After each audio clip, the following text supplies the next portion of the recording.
right, so I wanted to talk tonight about life, death, and time.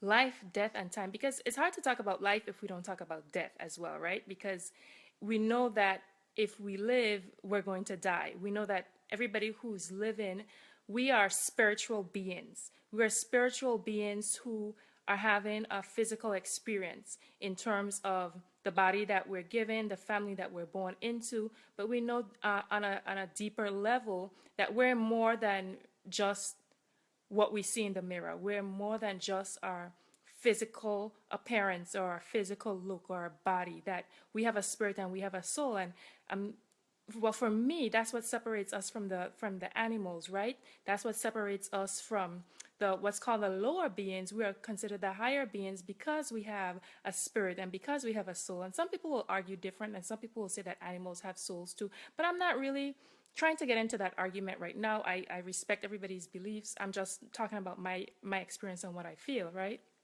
So we are spiritual beings having a human and a physical experience. So we know that the bodies that we're given, they're going to deteriorate over time. We know that they're going to deteriorate. We know that they're not going to last forever. We know that at some point, our bodies are going to give up on us. And I was reading something recently that said that the human body is designed to procreate. And once we are able to procreate to the point where we are able to raise our children successfully, then our bodies start to degenerate.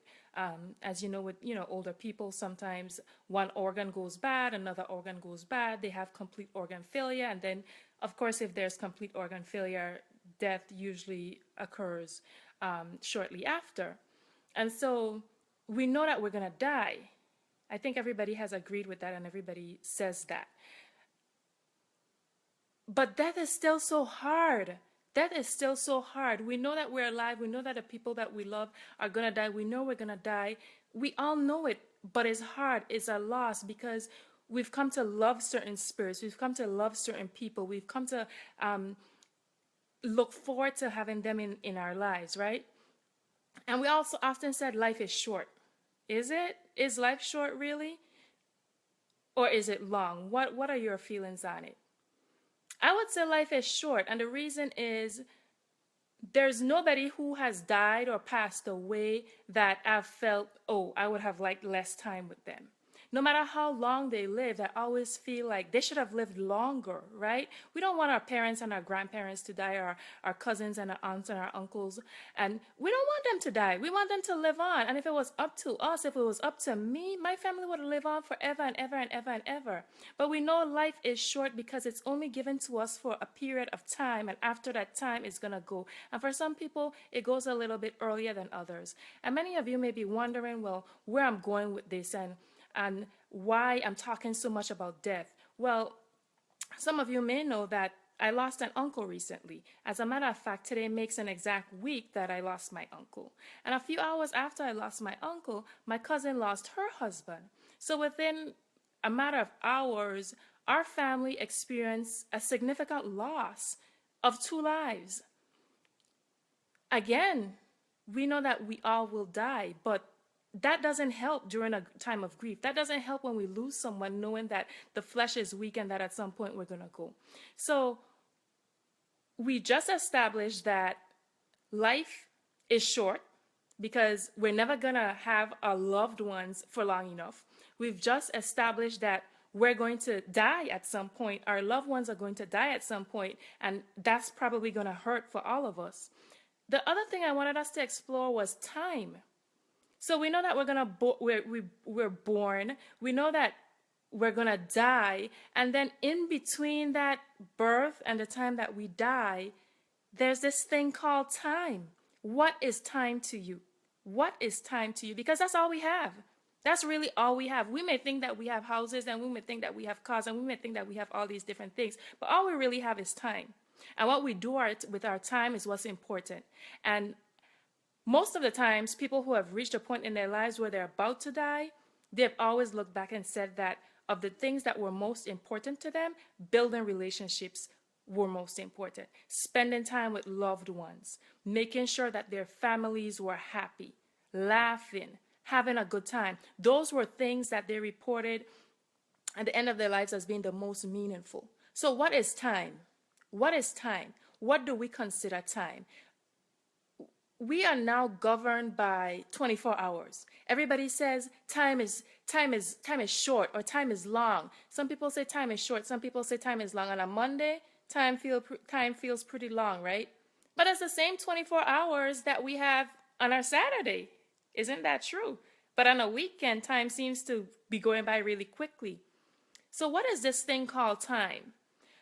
When we look at it from a basic point of view, we look at it from 24 hours. We got 24 hours in one day. We got 60 seconds in 1 minute. We got 60 minutes in 1 hour. And that's how we measure time. But then on a deeper level, when we look at the galaxy and when we look at out of space and when we look at the fact that we're trying to reach other places and other galaxies, we're talking about light years, right? So how do you even consider time when you're talking about things like light years? How do you even consider time when you're talking about things like space travel? How do you even consider time when we're talking about things like centuries? It is difficult. Yes, Shoni, it is. But what I want to impress on you tonight, and what I want to not really impress on you, but just share with you tonight, and what's been really on my mind is what we do with our time.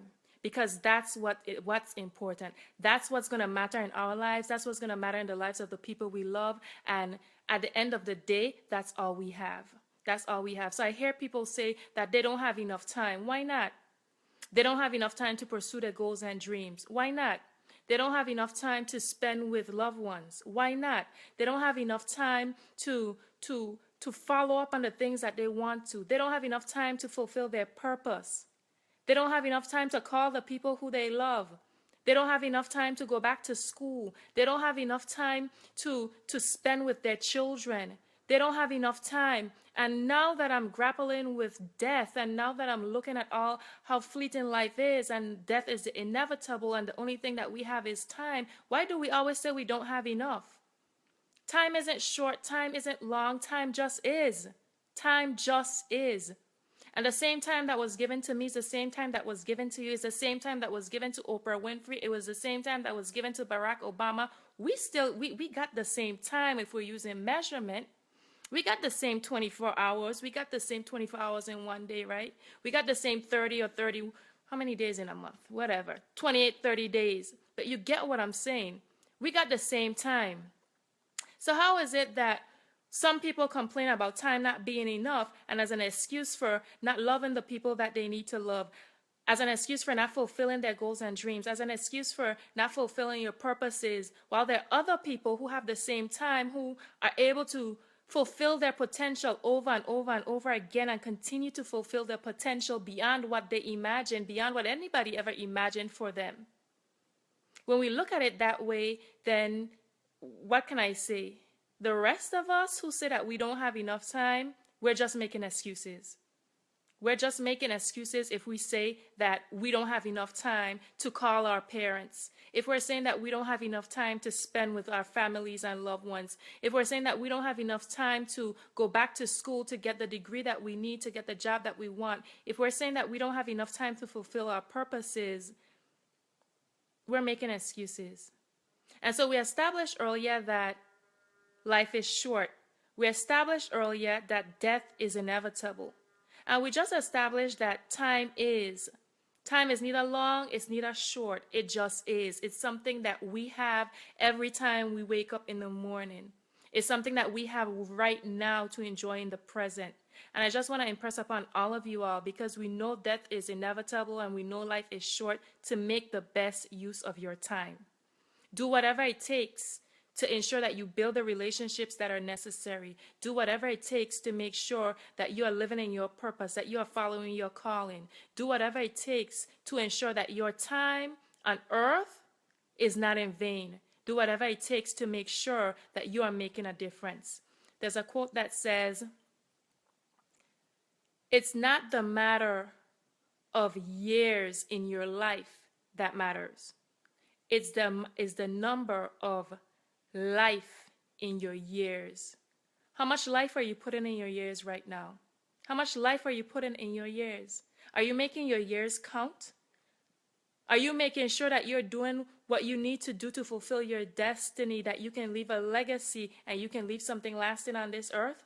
Because again, death is inevitable. We know it's coming. We know it's going to be here sometime. Are you spending time with the loved ones? Are you making sure that you hone your children's giftedness and that you have the time to support them in the ways that need to be supported? Are you? That's a question I ask myself all the time. And I'm not asking you because I'm trying to judge you. I'm not asking you because I'm saying that you should do this, and if you're not doing it, then something is wrong. I'm just saying that as I thought about these things, as I think about life, as I think about death, and as I think about time, as I think about what our purpose is here on earth, I just wanted to share with you guys tonight that time is yours, time is mine, and we just need to make the best of it in every single situation. And so, just looking at some of the comments, time is about how you manage it. It is about how you manage it. And it's about how you prioritize as well. Because I see people who, sometimes we say, we don't have time for this, we don't have time for that. And next thing we've spent 2 hours on Netflix. Really? We've spent 2 hours on Netflix, or sometimes all day. People binge watch, right? And spend a whole weekend on Netflix. When you add it up, probably a whole 16 hours, 8 hours on a Saturday, 8 hours on a Sunday, binge watching. There's nothing wrong with that if that's what you want to do. But when we talk about time, and when we talk about not having enough of it, and when we talk about how fleeting it is and how fleeting life is, we just have to make sure that we are making the best choices and that we are making the best use of our time. So that's what I wanted to share with you guys tonight. I want to encourage you to plan your time wisely, use your time wisely, live in the present, and make sure that you are prioritizing your time, that you are making time for the things that will last. You're making time for the people that will last, and you're making time for what will have the biggest reward at the end of your life, which is really building relationships with the people you love and loving on them hard. And another note, I just want to say that, like I said earlier, I've lost a couple of family members recently. I've lost a lot of family members this year. Actually, this is a very, very tough year for me. So on a much, much, much lighter note, and I know that a couple of my friends and have also lost friends. So on a much, much, much, much lighter note, I want to say, people, in order to keep the birth rate up, we have to make sure that more people are being born than the number that are actually dying. So on that note, I'm going to say, friends, family, viewers, I love you guys. Happy baby making. Go make some babies so that we can be sure that the birth rate exceeds the death rate. All right? And that's for consenting adults now. Love you guys. Have a good night. If you like this video, please share it. Please continue to comment. I respond to the comments. Please share it. I love you guys. Thank you for joining. Have a good night.